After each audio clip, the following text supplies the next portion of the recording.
This is the Thompson Center Contender, a single-shot pistol for hunting and competition.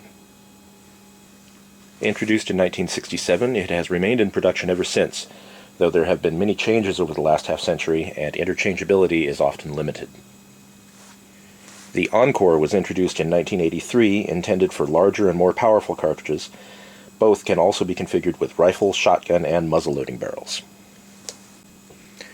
The most famous feature of the Contender and Encore is the interchangeability of barrels, allowing one frame to be used for a wide variety of shooting applications. This video will demonstrate the basic operation of the Contender, which should also apply to the Encore. I will also demonstrate how barrels and stocks are changed. According to serial number charts on the internet, which are linked in the description below, this Contender frame was probably made in 1975. There have been many internal changes since then, including in the latching mechanism. I won't go into those details here, except to point out that barrels may not always interchange easily, and the locking blocks may have to be swapped between older and newer models. Internet research or local experts should be consulted for these details. Let's begin as usual by identifying the major features and controls. The frame. It bears constant repetition that many technical changes have been made since the design was introduced, and not all parts will interchange. Styling has also changed over the years. The trigger. This is a wide, grooved target trigger with an over-travel stop screw. Contenders have always had a reputation for excellent triggers, and this specimen upholds that reputation. The pistol grip. For long gun conversions, this must be replaced with an appropriate buttstock to comply with the infringements of the National Firearms Act in 1934. The pistol grip is attached by this screw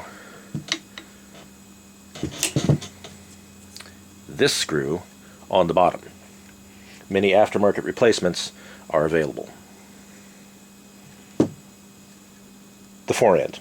Several styles are available, and the number and location of their mounting screws will differ with the vintage and style of the barrel. The barrel. Many lengths and styles have been made, and many remain available. For this demonstration I have two barrels, both of the 14-inch heavy style. Some gunsmiths specialize in creating custom barrels. The hammer. Several styles of hammer have been used. Some may have safety catches. Some have different methods of selecting rimfire or centerfire. The trigger guard, which doubles as the action lever. Now let's see how to unload and make safe a weapon of this type. Keeping the weapon pointed in a safe direction and your fingers away from the trigger, pull back on the lower spur of the trigger guard. The action will hinge open. Any cartridge in the chamber will be extracted far enough to be grasped and removed. As usual for this series of videos, this is an A-Zoom snap cap, a solid aluminum inert dummy round.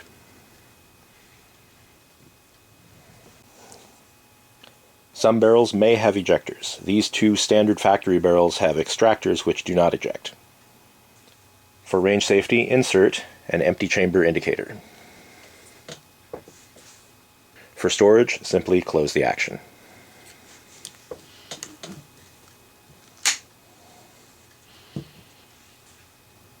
This barrel is chambered for .223 Remington with a 1 in 12-inch rifling twist, and is fitted with a 4-power, long eye relief telescopic sight intended for use with handguns. A configuration like this could be used for varmint hunting, vermin control, or certain kinds of competition. A similar configuration with a more powerful cartridge can be used for medium or even large game hunting, depending on the regulations in particular states. Now let's see how to load and fire a weapon of this type. With the action open, a cartridge is inserted in the obvious way. The action is then closed. Make sure it closes all the way and locks. To fire, aim, cock the hammer, and press the trigger in the usual way. Note the extension attached to the hammer spur for ease of operation with the telescopic sight attached. There are several styles of these extensions. This one clamps onto the hammer spur with a set screw. It can be reversed for use on either side. Depending on the vintage of your Contender, the trigger and hammer arrangement may become a safety issue. This is not through any design flaw or shortcoming, but a knowledge and training issue which I will now attempt to illustrate. If, for example, you were in a hunting field preparing to take a shot with the hammer cocked, and some condition made you decide to not take the shot, you would want to decock the hammer. The method would be the same as most other firearms with an exposed hammer. First, restrain the hammer, then press the trigger to release the sear, and as the hammer begins moving forward, remove your finger from the trigger.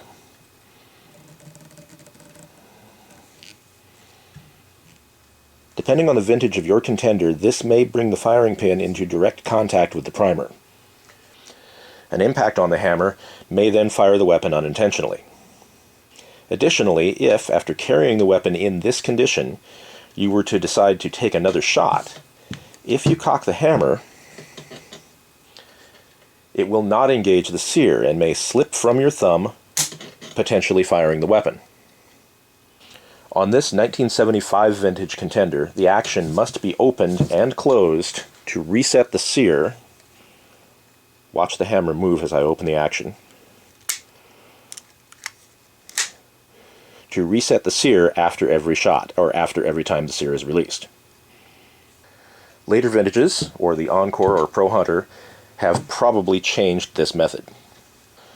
This specimen, and presumably others of a similar vintage, also allow dry firing practice without fully cocking the hammer each time, so you can dry fire without a snap cap, or without risking damage to the firing pin. Although, the action must be opened and closed to reset the sear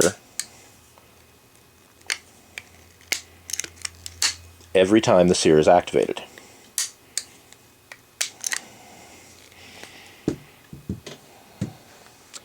The Contender and Encore series can accept barrels for both rimfire and centerfire cartridges. The breech face is equipped with 2 firing pins, which are usually selected by a switch in the hammer. Depending on vintage, some hammers may have a selector switch on the top. This 1975 model has a small screw head in the rear of the hammer.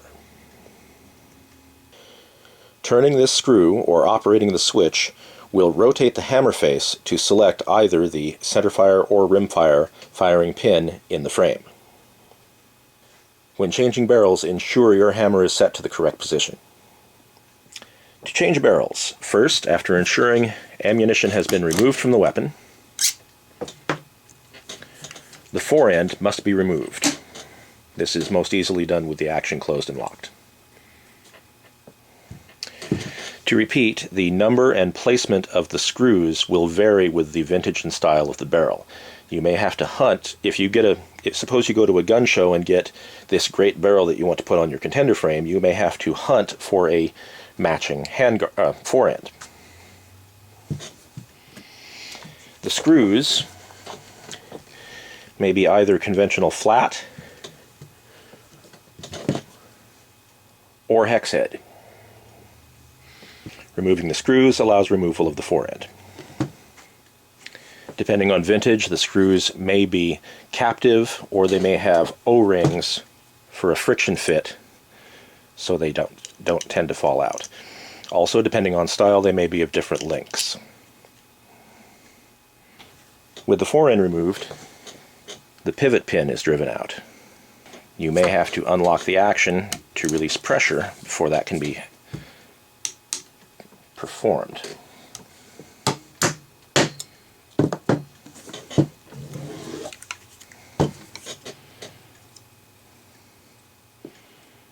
The barrel can then be removed from the frame. I have been told by a Contender collector that these pivot pins are fitted to individual frames and are not supposed to be interchangeable between frames. The forend must be removed from the replacement barrel before installation. The replacement barrel is fitted to the frame and the pivot pin replaced. Closing the frame to help align the hole may help.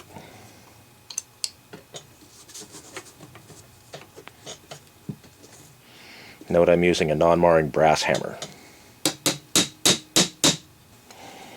As with other firearms, some jiggling may be required.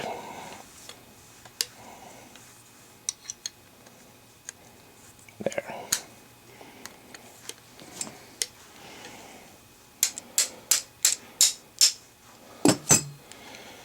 With the pivot pin in place, the barrel is closed, and the forearm for that barrel is installed. This barrel is chambered for the .44 Magnum revolver cartridge, but is of the same 14-inch heavy profile as the other barrel. This barrel is fitted with large target open sights, although it could be fitted with a scope base like the other barrel. A configuration like this can be used for handgun hunting in most states, depending on local regulations, and for a variety of competition. Not least, the International Handgun Metallic Silhouette Association. There are many videos on YouTube demonstrating how that works. It looks very interesting, and I'd like to give it a try someday. Here is an older style cheap plastic dummy round in .44 Magnum, and again, the procedure is exactly the same. Here you can see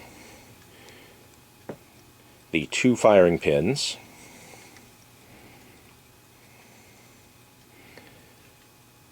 and the divided hammer face, which is rotated with that screw in the back to select either the rimfire or centerfire firing pin.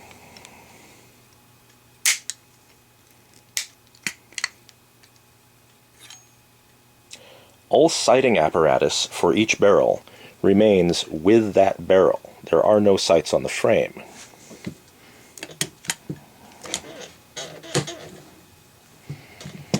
This means the sights for each barrel can be zeroed as you please, and can be expected to retain that zero, retain those sight settings when you swap barrels on the frame. Thus, you don't have to sight in all over again every time you change barrels. This should conclude the basic operation of the Thompson Center Contender single-shot pistol and rifle. Most of these instructions should also apply to the Encore and Pro Hunter models. Owner's manuals are available for free download from the manufacturer's website, tcarms.com. If you have any questions, please leave them in comments. I am not a Contender expert, but I'll try my best. And if you found this video useful, please consider a charitable donation through my website's PayPal button. Thank you.